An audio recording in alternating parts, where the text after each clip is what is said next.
días. Buenos días. ¿Sí me escuchan? Sí.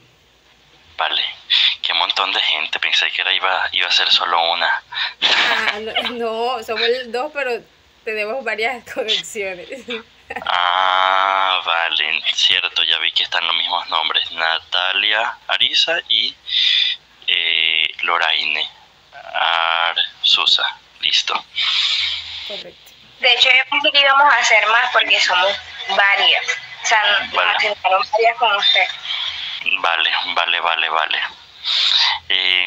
Bueno, no sé por dónde quieren empezar. Bueno, empecemos entonces. Bueno, primordialmente pues darle las gracias por brindarnos este espacio para poder minimizar algunas dudas que tenemos. Mi nombre es Natalia Ariza, estudiante de licenciatura de la Universidad del Atlántico, sede SUAN, y mi compañera Loraine Arzusa, también estudiante de la licenciatura, sede Norte. Queremos anticipar que las preguntas que se harán el día de hoy es con el propósito de enriquecer una cartilla que estamos realizando para padres, para poder orientarlos en diversos temas. También, de la misma manera, poder minimizar de pronto algunas dudas que tenemos y poder enriquecer nuestro proceso formativo. Vale. Entonces, gracias por brindarnos este espacio y el tiempo también para poder hacer esta entrevista, que ojalá todo salga perfecto. Vale. Bueno, enseguida empezaríamos con las preguntas. Nos gustaría saber un poco acerca de usted. Sabemos que es psicoterapeuta, pero nos gustaría que nos hablara un poco de su trayectoria profesional. Vale. Bueno, yo llevo ya 12 años siendo psicoterapeuta, es decir, es a lo que me dedicaba desde un principio. También he trabajado en la dirección de centros de rehabilitación de psicología y también como he sido docente universitario, pero la docencia me desesperó rápido con los estudiantes, entonces ya no. Llegué también a supervisar prácticas de psicología clínica, es decir, estudiantes que estaban aspirando a también ser terapeutas. Pero realmente lo que me he dedicado al 100% es la atención de pacientes, ¿vale? También asesorar a otros psicoterapeutas, también he colaborado con el Ministerio de Ciencias y Tecnología, ¿qué más? Con el Distrito de Barranquilla para temas de salud mental, pero básicamente el 100% de mi trabajo, incluso hoy en día, es la terapia, ¿vale? Tanto de niños como de adolescentes y de adultos. Todo el manejo que trabajo siempre ha sido guiado a la parte emocional, es decir, temas de depresión, ansiedad, ideación suicida, es decir, ese es como mi enfoque, ¿vale? Ok. Bueno, muchas gracias. Loraine. Bueno, de pronto en cuanto al desarrollo infantil, quisiéramos saber cómo influye el desarrollo emocional en esta etapa en la forma en que los niños interactúan con su entorno y de pronto también con otras personas. Ok, vale. Hay algo que es la teoría del apego de John Bowlby, que luego desarrolló mejor una señora llamada Mary Ainsworth, y que hoy en día todavía sigue siendo una teoría muy investigada. Algunos de los planteamientos de Bowlby ya no son vigentes, es decir, por decirlo así, los mismos seguidores han cambiado y mejorado la teoría, la han modernizado, y el desarrollo emocional que empieza ni siquiera desde la primera infancia, sino que empieza desde la gestación, porque podemos hablar ya se habla de un apego ya se habla de una relación feto mamá. No todos los teóricos lo plantean, es un debate todavía, pero podemos tenerlo en cuenta, es decir, ya cuando el bebé nace ya tiene una carga emocional que influye desde el embarazo. Incluso lo que se está comprobado es que el estrés crónico en la embarazada provoca algunos riesgos en el bebé, riesgos generalmente de TDAH, es decir, déficit de atención o hiperactividad. Estos sí son estudios. El cortisol, la hormona del estrés, logra atravesar la placenta cuando el estrés es prolongado y mantenido en el tiempo.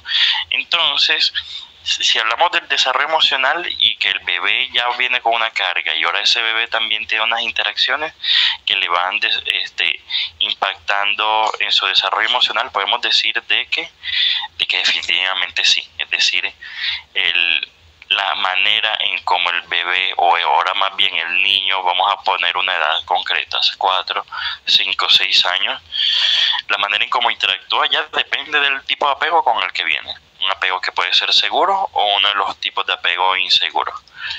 Entonces, de esa manera podemos decir de que la interacción tiene una base emocional. Cada vez que un niño o cada vez que incluso un adolescente y un adulto interactúa, tiene una emoción de por medio, una emoción que le invita o una emoción que le limita. Entonces, siendo así, todo lo que tiene que ver con relaciones interpersonales, todo lo que tiene que ver con interacción, todo lo que tiene que ver la manera en cómo se relaciona con el niño en la infancia, tiene que ver su historia de vida emocional y el desarrollo emocional que ha tenido hasta ese momento, ¿vale? Que puede ser un desarrollo emocional óptimo, como puede ser un desarrollo emocional hasta incluso rozando con lo patológico. Entonces, ya que las relaciones o las interacciones se basan en las emociones, pues cada vez que el padre interactúa con el niño y va formando su cerebro emocional, tiene una interacción sana o una interacción insana, pues eso va a determinar lo que va a ser sus relaciones interpersonales hasta para toda la vida.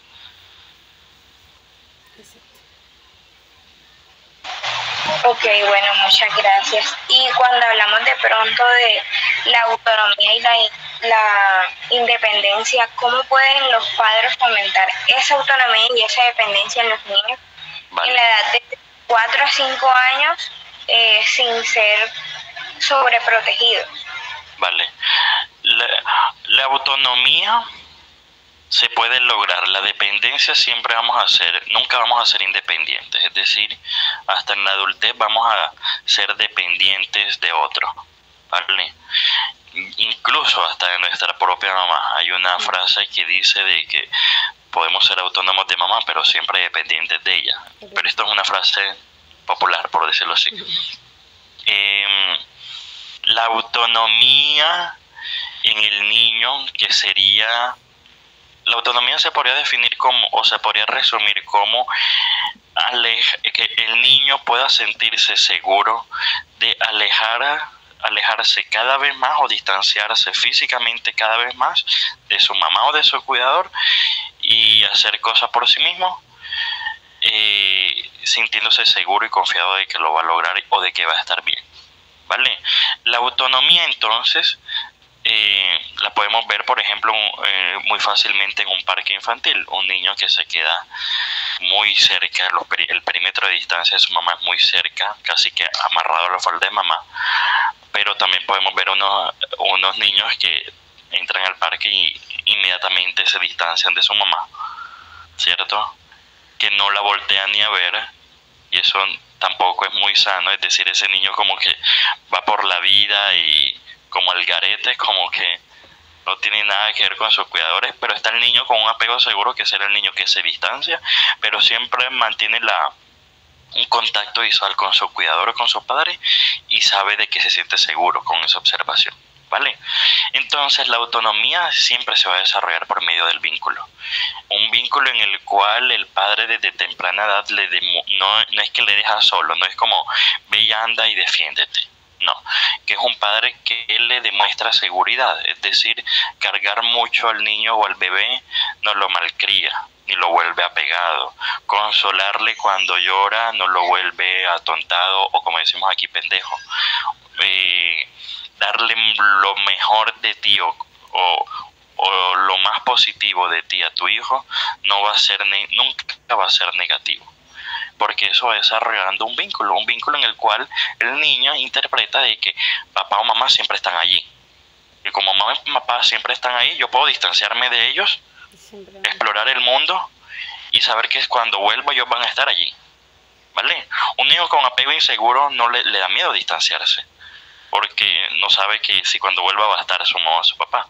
Entonces hay una prueba muy conocida que es la prueba de la situación extraña de Mary Ainsworth, en la cual bebés de menores de 1 año entran con su mamá a un lugar nuevo, extraño, de juegos muy lindo, empiezan a jugar, mamá por un momento sale de la habitación, cierra la puerta, el bebé obviamente, naturalmente se queda llorando y se evalúa mucho cómo es cuando cuando mamá regresa. Hay unos bebés que enseguida piden brazos y mamá le carga y él se consuela inmediatamente, es decir, se tranquiliza y enseguida quiere seguir explorando, quiere seguir jugando de nuevo con su mamá o él solo. Otros bebés que piden brazos pero ya no se atreven a volver a explorar, como que les da miedo volver a hacerlo y se quedan ya agarrados a mamá como no te vuelvas a ir. Hay otros bebés que piden brazos pero como que está un poco resentido con su mamá y incluso hasta le evita la mirada. Y hay otros que ni siquiera piden brazos, sino que se queda llorando y se queda llorando y mamá lo trata de cargar y consolar y no se consuela por nada. Esto demuestra los tipos de apego, ¿vale? Un apego seguro es cuando mamá regresa y sigamos explorando, ya estás aquí, todo está bien. Es decir, yo sabía igual que iba a volver, solamente estaba un poco angustiado por la soledad, lo cual es natural para un niño de esa edad. Entonces la autonomía se da cuando la mamá, el cuidador, el papá le demuestra que yo siempre voy a estar aquí y que mi amor es incondicional, que no está condicionado. No es que te ame más si te portas bien, no es que te amo menos si te portas mal. Me puedo molestar con tu conducta, pero contigo estoy bien.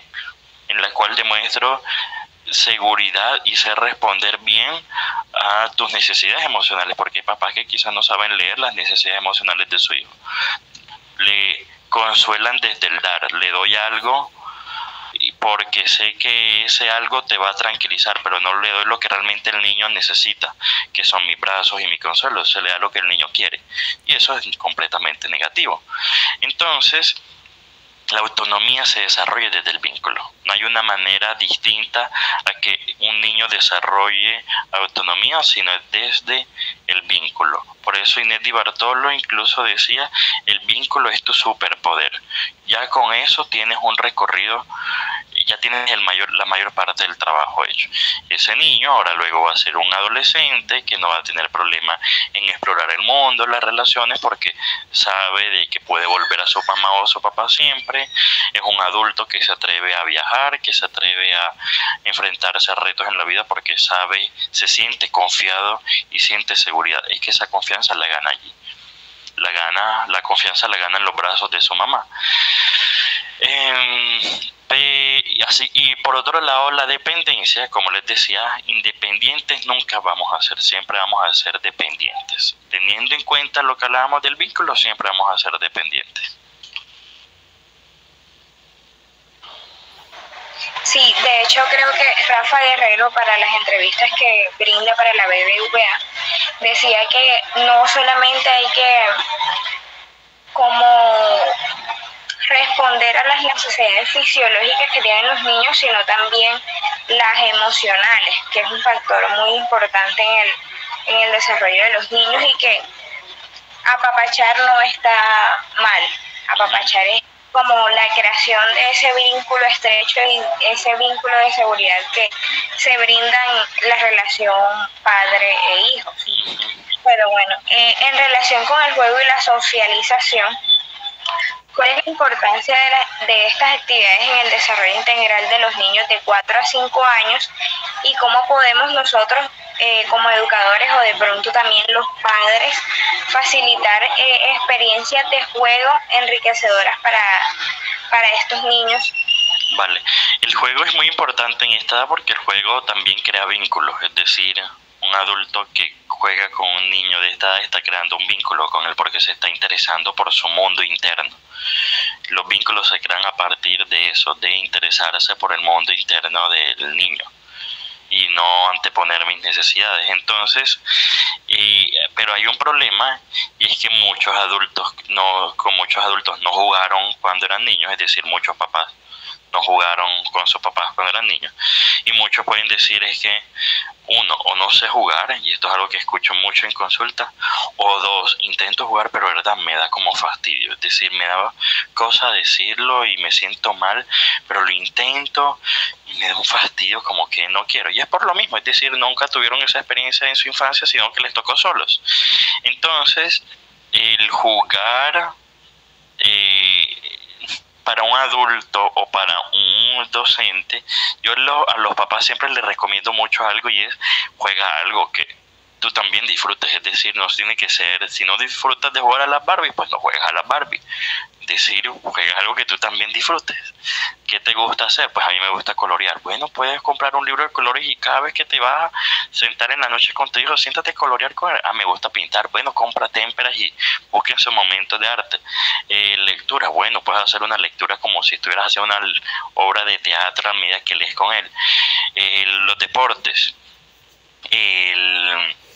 Que sea un tiempo de juego en el cual ambos le estén pasando bien, porque el niño también lo nota que está jugando ahí más porque te toca, más no porque lo disfrutas. Y cuando lo disfrutas se da cuenta el adulto de que yo como papá, y más allá de yo como papá, yo como adulto necesito también de esos espacios. Es decir, yo también me disperso ahí, me relajo ahí, lo disfruto y sobre todo me vinculo con mi hijo.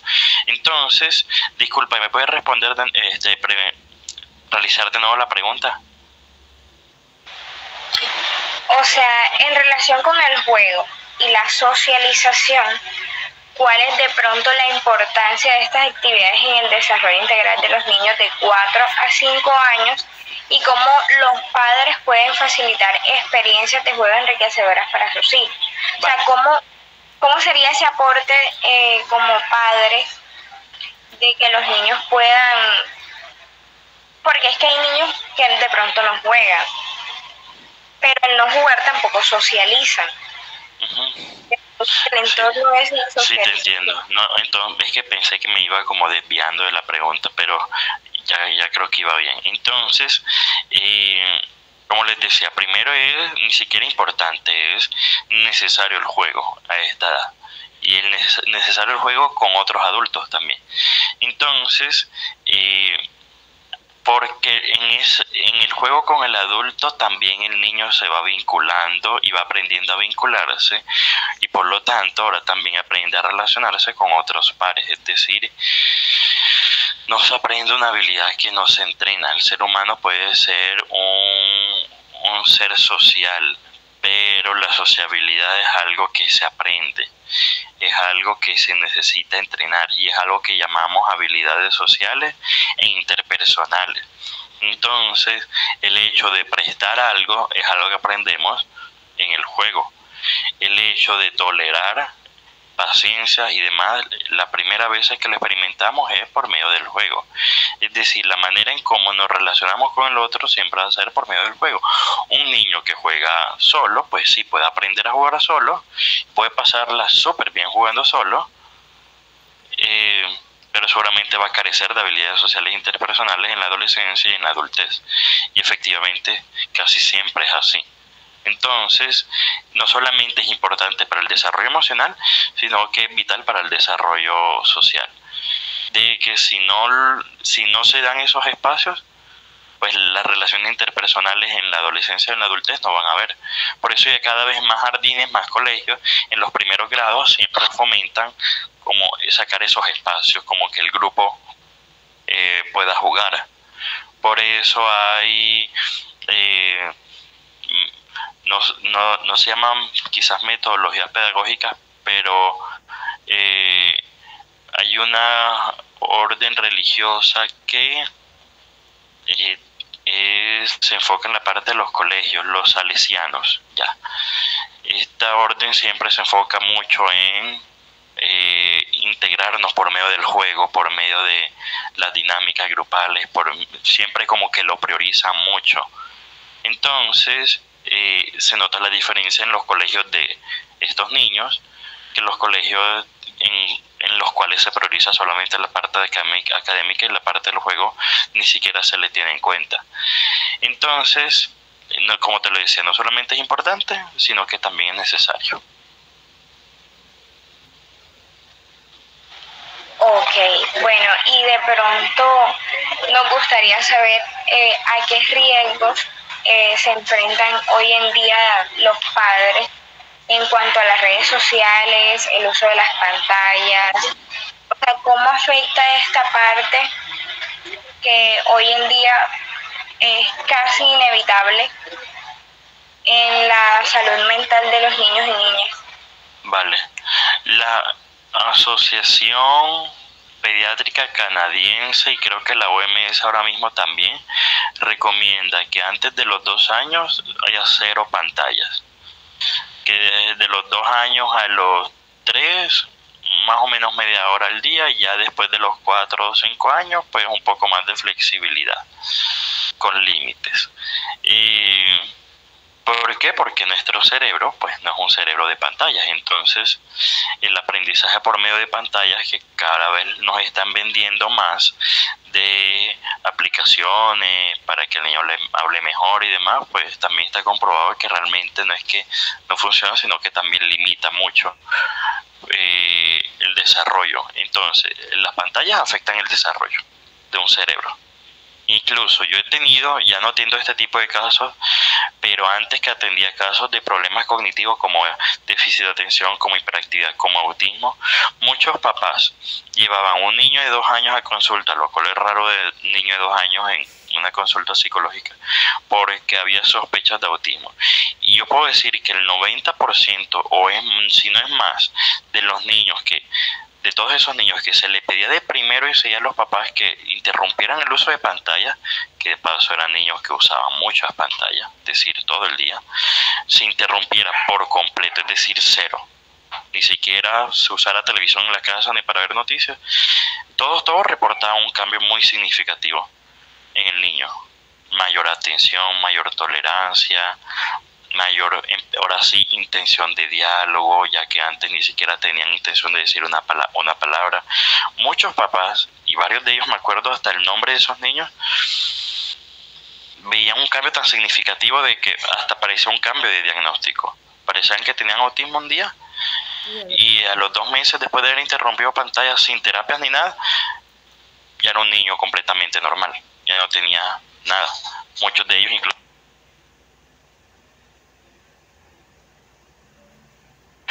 No escuché la última parte. es que se me apagó ya. Entonces, muchos, como no sé si hasta dónde me escucharon, pero muchos de ellos veían un cambio incluso de diagnóstico, es decir, pareciera que dejara de ser autismo y dejara de ser y empezaran a ser niños normales. ¿Cuántos entonces hoy en día no habrán? Porque hoy hay un sobrediagnóstico de autismo y de hiperactividad. ¿Cuántos de esos se hubiera evitado con el uso extremo de pantallas? Entonces, sí afecta mucho. Por otro lado, el desarrollo emocional también se ve afectado, ¿vale? Primero por el contenido. Es decir, hay contenido cada vez más violento, cada vez más superficial, más materialistas, niños que ven videos de YouTube en los cuales hay niños que el papá le compra un trampolín y el día siguiente la casa de la Barbie, y son niños que cada vez se van convirtiendo más materialistas, más enfocados en la material y en la posesión, para pasarla bien, en las apariencias y demás. El desarrollo emocional no solamente lo podemos ver en los niños, sino que también ahora cuanto más afecta a los adolescentes. ¿Por qué? Porque las redes sociales, el uso de pantallas por medio de las redes sociales obviamente nos pone una carga extra, que es la carga de la autoexigencia. Yo tengo que lograr ese estilo de vida que estoy viendo, y si no lo tengo, estoy mal. Algo mal está conmigo, o soy un fracasado, o todos están mejor que yo y yo no, o incluso la misma necesidad de aprobación, de subir una foto y qué comentarios positivos o negativos voy a recibir. Es decir, nuestro autoconcepto ya dejó de depender del diálogo interno que tenemos y empezó a depender de el diálogo la manera en cómo soy visto en las redes sociales. Entonces, el impacto desde todo punto de vista es muy negativo. Por eso, si me preguntan a mí, yo diría que un celular alguien lo debería tener a partir de los 10 años. 14 años, por allí. Y todavía hasta temprano por ahí llegar a ser. Sin contar el resto de peligros de acosadores, pedófilos, etcétera, etcétera. Así que hay muchos peligros. Tú no le puedes dar un martillo a un niño si sabes que no, un martillo no es para los niños. Lo mismo un celular o usar pantallas indiscriminadamente. Sí, sin duda alguna es como una ola de riesgos que no tiene como algún punto positivo, o sea, no. Y de hecho hay muchos niños que antes de los 2 años usan celular y lo usan mejor que uno. Sí, exactamente. No solamente los daños de salud mental, sino también, creo que una vez vi como una niña que la forma de sus dedos no era así.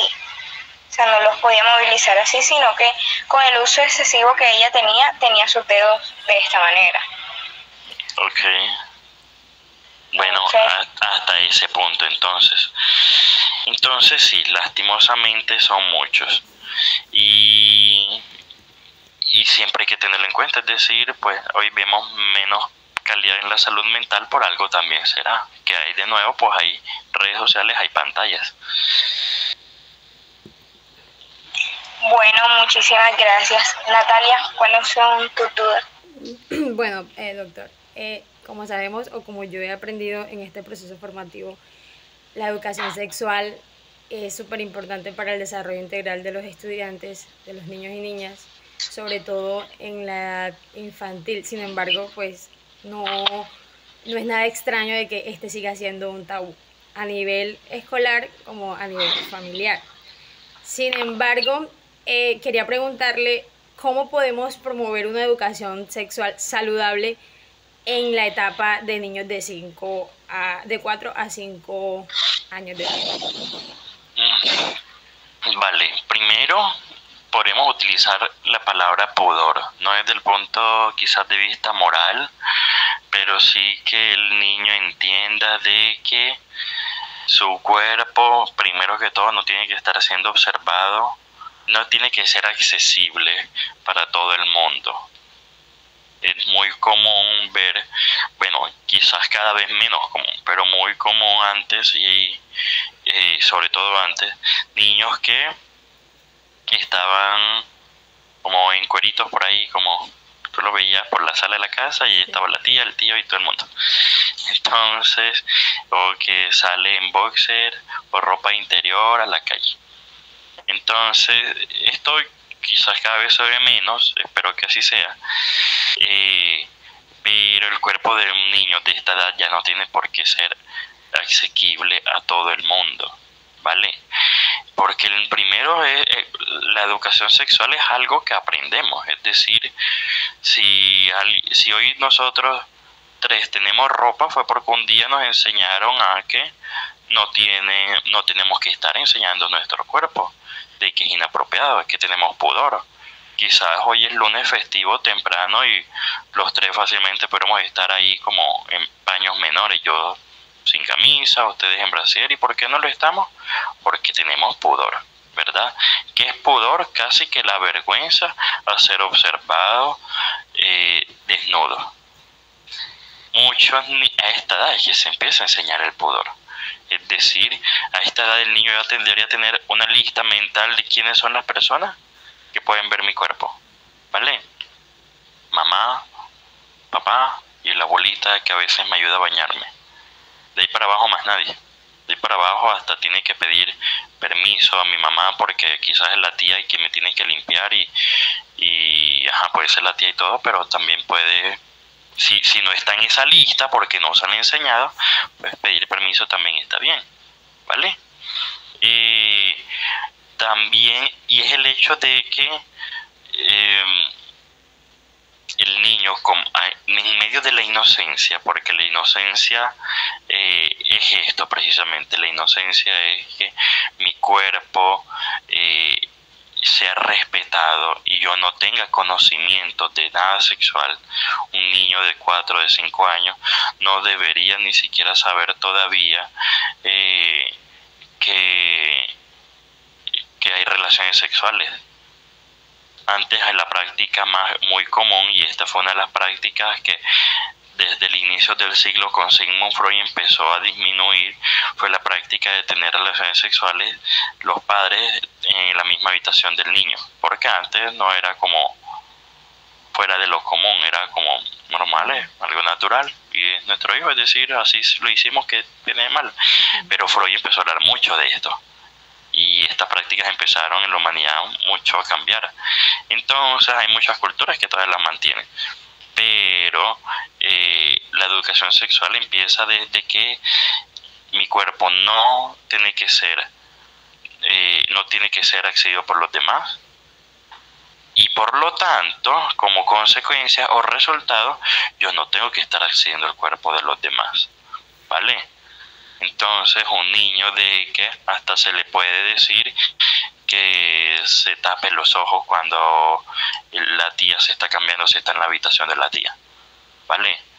De que no, que todos los primos desnudos en la misma ducha bañándose, pues ya no mucho, sino de que tiene que haber un vestido de baño, de que hay duchas también en las piscinas para cambiarnos, y que no es que me tienen que cambiar delante de todo el mundo, porque es un niño. Esto es algo que podemos ver, es muy común todavía dentro de la cultura, que si estás en, no sé, un parque acuático o en la playa también, el niño lo cambian como delante de todo el mundo, como así, sin pudor. Es decir, pues sí, lo puedes cambiar delante de todo el mundo, pero tápalo, pon una toalla alrededor, algo, que el niño entienda que mi cuerpo no tiene que estar siendo observado por todo, ¿vale? Porque un niño que entiende que mi cuerpo puede ser observado, pues hay dos pasitos a que mi cuerpo puede ser tocado, ¿cierto? Y si mi cuerpo puede ser observado, ¿qué tiene de malo yo pedirle a mi amiguita que me muestre su vulva? Y si mi cuerpo puede ser tocado, ¿por qué yo no puedo tocar el cuerpo de los demás? ¿Ves? Entonces la educación sexual, a mi parecer, no desde el plano moral, pero sí desde el plano psicológico, tendría que empezar por el pudor. Okay. Sí, creo que toca un punto muy importante, porque a veces, o sobre todo en las familias, siempre se aborda el tema de la sexualidad con el tema de tener sexo. Y yo siento que eso abarca de pronto otras perspectivas, como el autocuidado, la conciencia de que yo, lo que usted mencionaba anteriormente, yo no puedo por qué decirle a mi compañerito que me muestre sus partes íntimas, porque pues moralmente no estaría bien.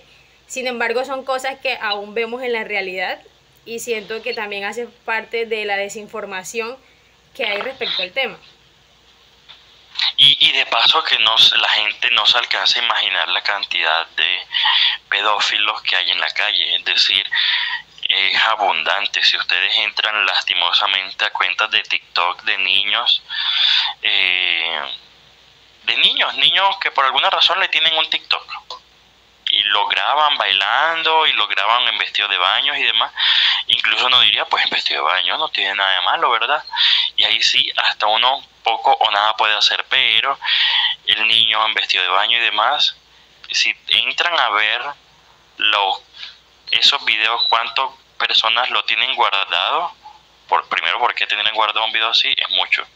Y segundo, y da hasta miedo, si se ponen a ver los comentarios, son comentarios explícitos, adultos, gente muy mayor haciendo comentarios sexualizados, algunos muy directos, como qué rico, como alguien tiene más videos o cosas así. Es decir, la comunidad pedófila es inmensamente grande, y para lo cual las redes sociales hoy no tienen ningún control. Dicen que sí, pero realmente no lo tienen, y TikTok menos. Hay unos videos ahí por lo que lo explican y asusta, es decir, no solamente asusta, te pone los pelos de punta. Entonces, el pudor, pues está bien, es decir, El pudor ya no es algo moral, el pudor hoy en día hace parte del desarrollo psicológico. Ok, ok. Bueno, entonces, desde su rol, ¿cómo consideraría usted o cuáles que considera usted que son las prácticas más efectivas para prevenir el abuso sexual en niños? Pues de manera generalizada, de pronto no tan enfocado en esta etapa, pero sí de manera general. Primero, el pudor, del cual ya hablamos. Segundo, que cada niño entienda de que la voz siempre puede ser utilizada, ¿vale? Bueno, aquí estamos omitiendo un montón de cosas que son el tema de la prevención, es decir, que ya tiene que ver con lo adulto y a quién dejas cuidando a tu hijo. He visto papás que fácilmente mandan al hijo en cualquier taxi desconocido porque sí, es decir, estamos omitiendo la prevención y la negligencia. ¿Por qué lo omito? Porque es obvio, es decir, uno tiene que desconfiar hasta de su propia sombra. Yo le digo a los papás que incluso hasta el psicoterapeuta se tienen que desconfiar, es decir, hay muchos papás que de buenas a primera llegan a consulta y ya entra al consultorio y ya como si nada. No se dan cuenta que, bueno, al menos hay una cámara por si acaso, cualquier cosa. Uno tiene que desconfiar hasta de su propia sombra, ¿vale? No hasta el extremo de meterle temores infundados al niño, como por ejemplo, bueno, es que tengo muchos ejemplos, pero en el cual ahora el niño más bien se siente una constante amenaza a su alrededor, pero sí que el niño sepa que puede confiar en sí mismo al utilizar su voz. Es decir, sea lo que sea, pase lo que pase a mamá o a papá, no le va a pasar nada malo. Esto es como enseguida anticipando al discurso de un pedófilo de amenazar a los papás. No nos va a pasar nada malo, créeme, no nos va a pasar. Tú siempre puedes utilizar tu voz y puedes decir no, porque aquí viene algo extraño, pero es que los pedófilos le tienen miedo incluso a la voz del niño. Es decir, un pedófilo sabe seleccionar bien a sus víctimas.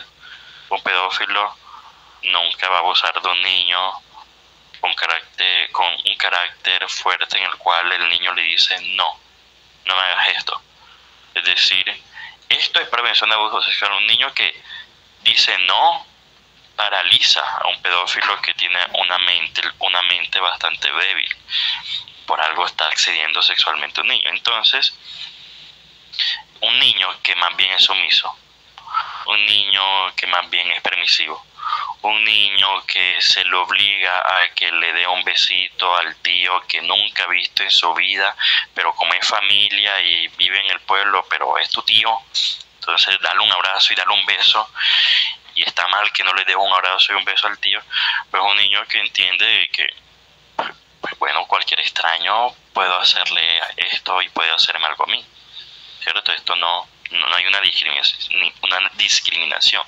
Entonces un niño en el cual entiende de que, pues sabes, sí, está bien que no le quiera dar un beso, tú dile hola desde lejos así, hola tío, ya. O también puedes utilizar tu mano, darle la mano, así como un saludo. Si el interés realmente o la preocupación del papá es que no va a desarrollar habilidades interpersonales o sociales y que va a ser un adulto que va a llegar a un lugar y no va a saludar, lo cual no va a pasar, porque aquí ya se lo expliqué al principio, eso se desarrolla en el vínculo, no es un entrenamiento de habilidades sociales que se le tienen que enseñar al niño hasta cómo saludar. Sí, pero si la preocupación es esa, bueno, salúdalo desde lejos, al menos dile hola. Cuando decimos hola, pues miramos a los ojos y ya, pero no con beso, no con abrazo, no que lo tiene que estar cargando, no, es decir, que el niño entienda lo que habla la Gestalt, de que nos rodea un espacio vital, que es como una burbuja, y esa burbuja es como una especie de protección, blindaje que todos tenemos, ¿vale?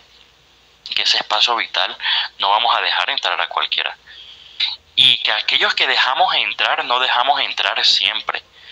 Es decir, tú dejas entrar a tu espacio vital a tu pareja, ¿verdad? Y lo dejas entrar a tal punto de que incluso tienes relaciones con tu pareja, pero no siempre dejas entrar a tu pareja a tu espacio vital porque a veces estás molesta con él. Claro. Y le dices, ¿sabes qué? No, no me abraces. Y sientes un abrazo como algo invasivo, porque no estás respetando tu límite.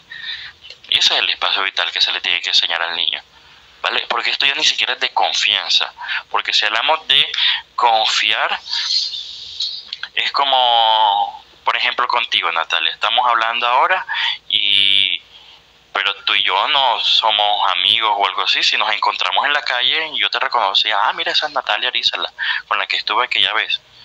Yo no voy a ir a correr a darte un abrazo y un beso en la mejilla porque tú vas a decir como, bueno, ¿y este tipo qué? ¿Cierto? Claro. Es decir, tú tienes tu espacio vital marcado. Yo tengo el mío también. Todos los tenemos. Al niño hay que creárselo, ¿cierto? ¿Por qué? Porque no lo tiene. Es decir, el bebé lo carga cualquiera. El bebé está bien con cualquiera. Pero ya después de los pocos meses el bebé está mejor en los brazos de su mamá, de su papá o de su abuela, o de su cuidador o de su nana. Y por más que sea el tío ya se siente incómodo y se queda viéndolo como extraño. Pero cuando el tío va teniendo como un vínculo y va jugando y va creando algo con él, cuando el tío viene de visita, le pide brazos también.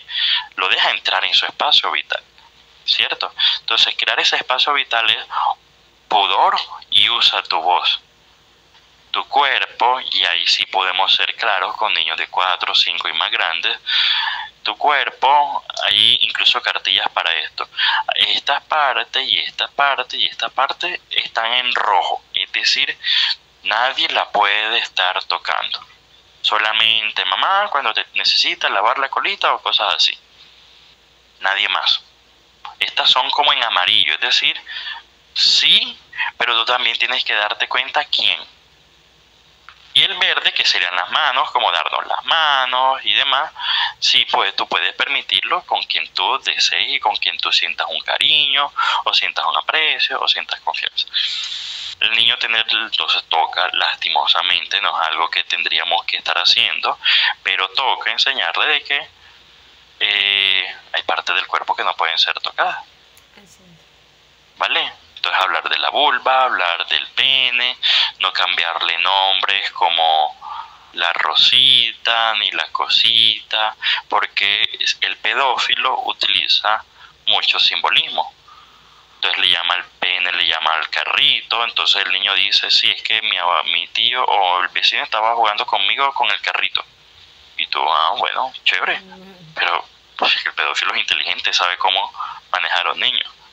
Entonces, si tú le cambias de nombre, pues otro también bien rápido se lo va a cambiar. Claro. Ok, profe.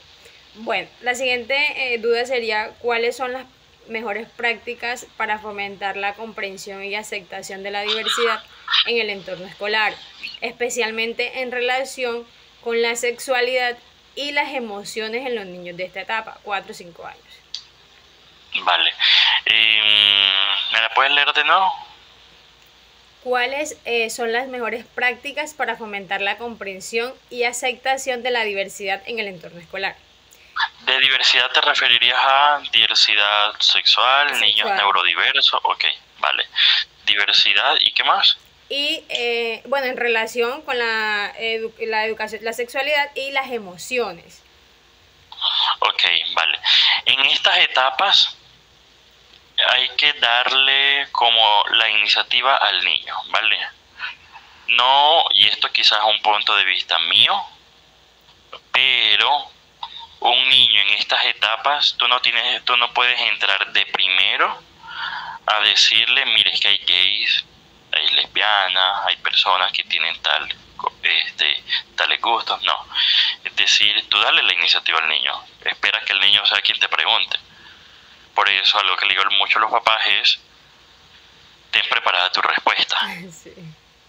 Decir que no te cojas fuera de base, tú tenla, pero tú no vas a ir, ven, siéntate, vamos a hablar de este tema. Okay. No, es decir, si lo haces, ya estaría rozando con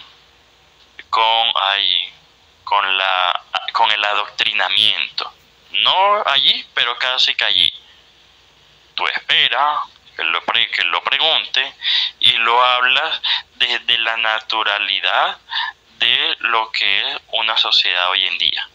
Es decir, quizás tú vas a ver personas, cuando él te lo pregunte, quizás tú vas a ver personas que son dos hombres y se están agarrando de la mano. Lo que pasa es, y bueno, y le hablas con claridad, sin entrar en mayor detalle, pero con lo suficientemente para que no queden dudas.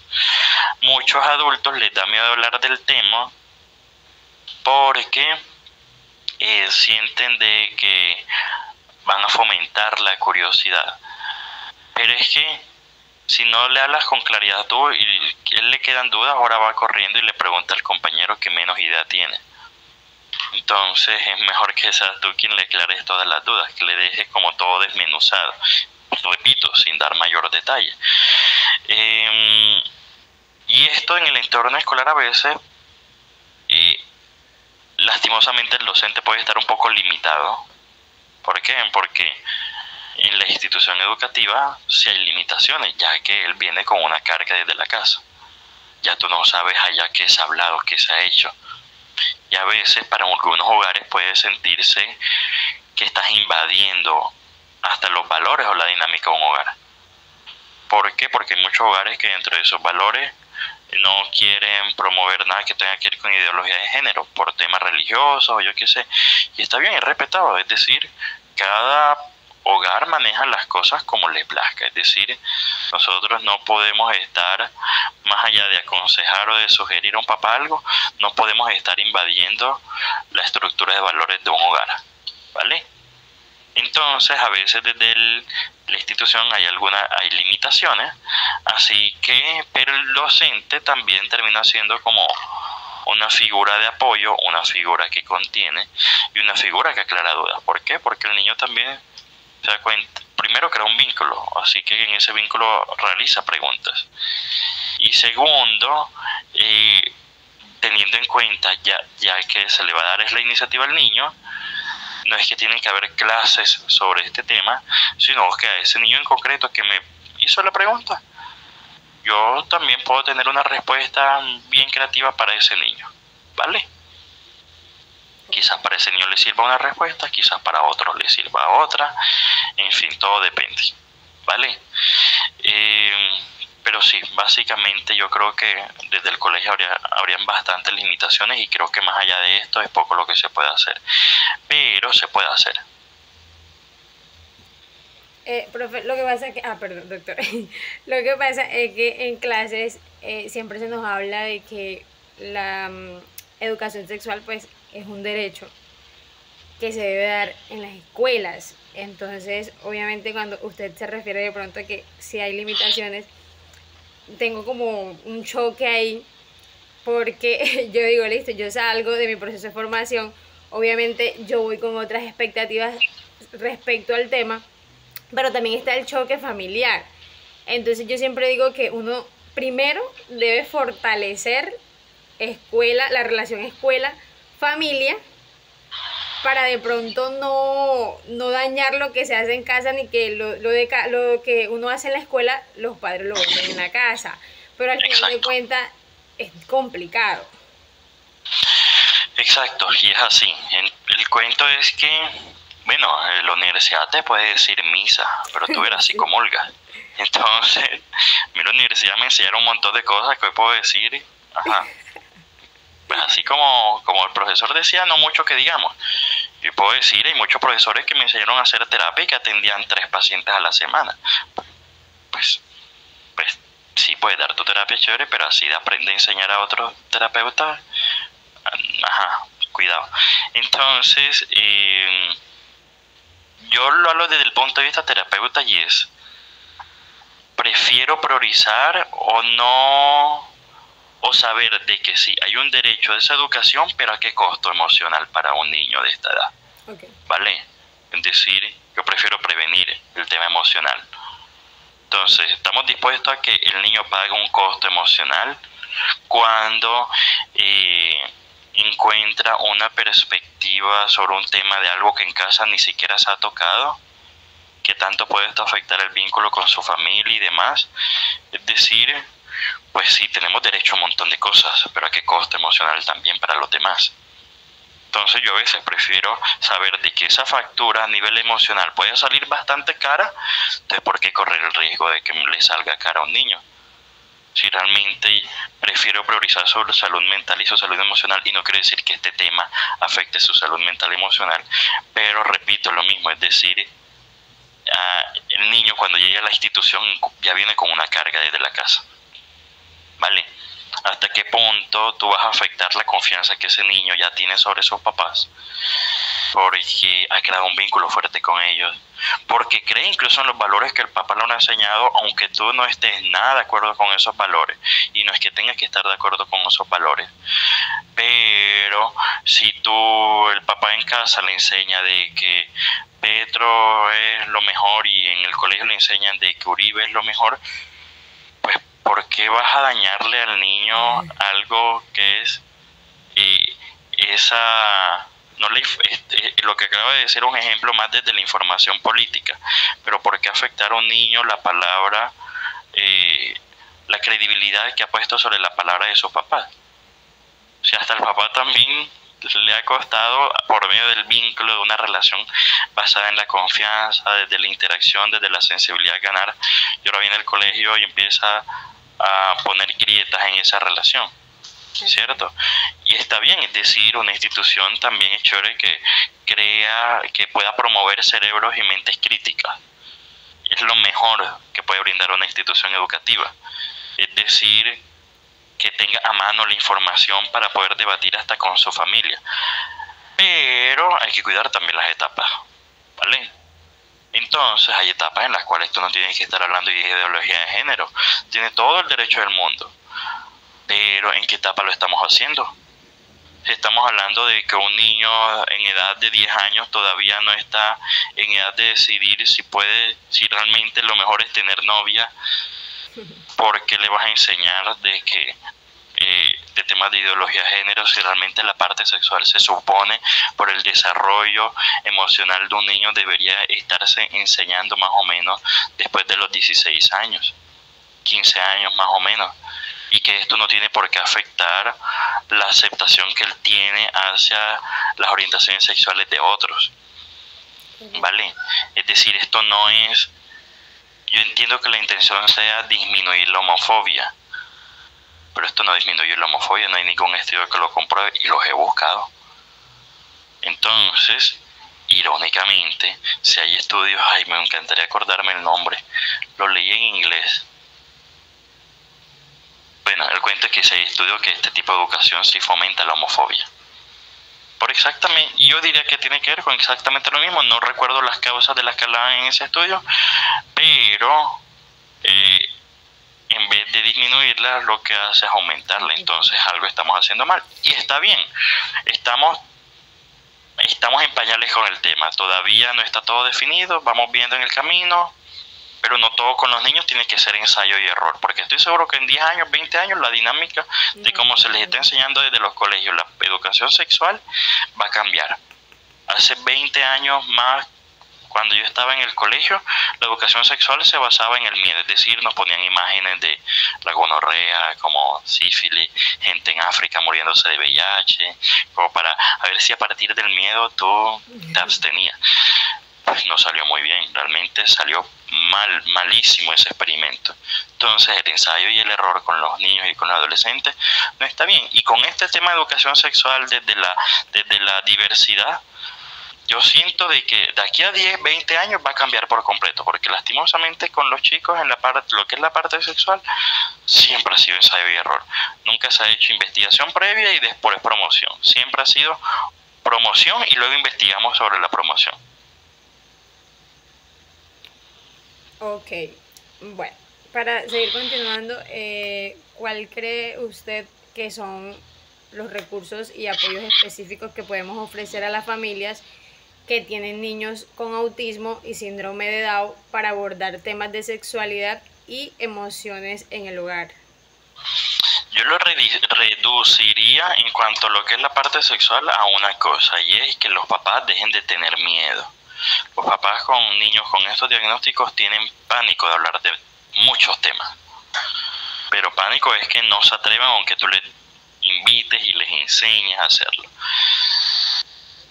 si dejan el miedo y le empiezan a educar, porque es que incluso hasta las maneras no varían mucho del niño sin ningún diagnóstico.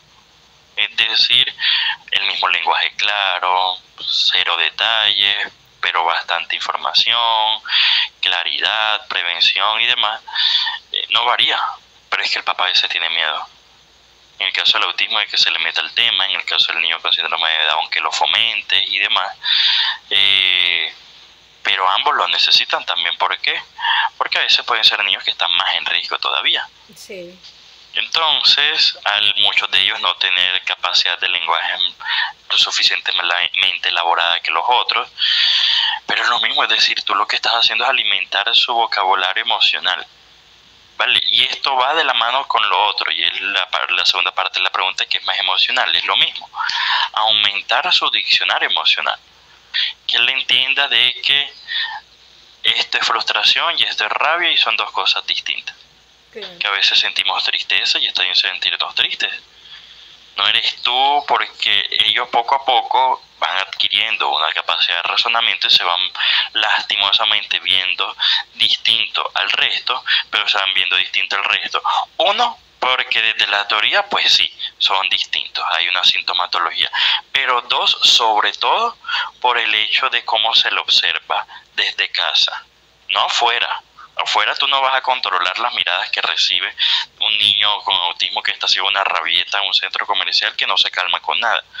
Afuera tú no vas a discriminar, tú no vas a controlar la mirada que otro niño está haciéndole a tu hijo con síndrome de Down porque lo ve como extraño.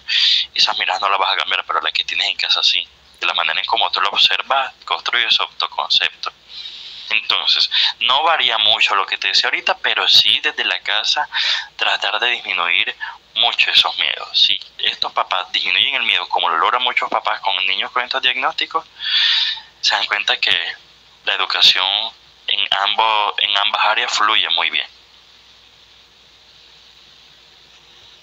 Ok, doctor, bueno, yo creo que esas eran todas nuestras dudas e inquietudes. Les repito, gracias por brindarnos este espacio. Y pues yo creo que ya hasta aquí. Listo, dale. ¿Cuál de las dos fue la que me escribió por WhatsApp? Yo, Natalia. Vale.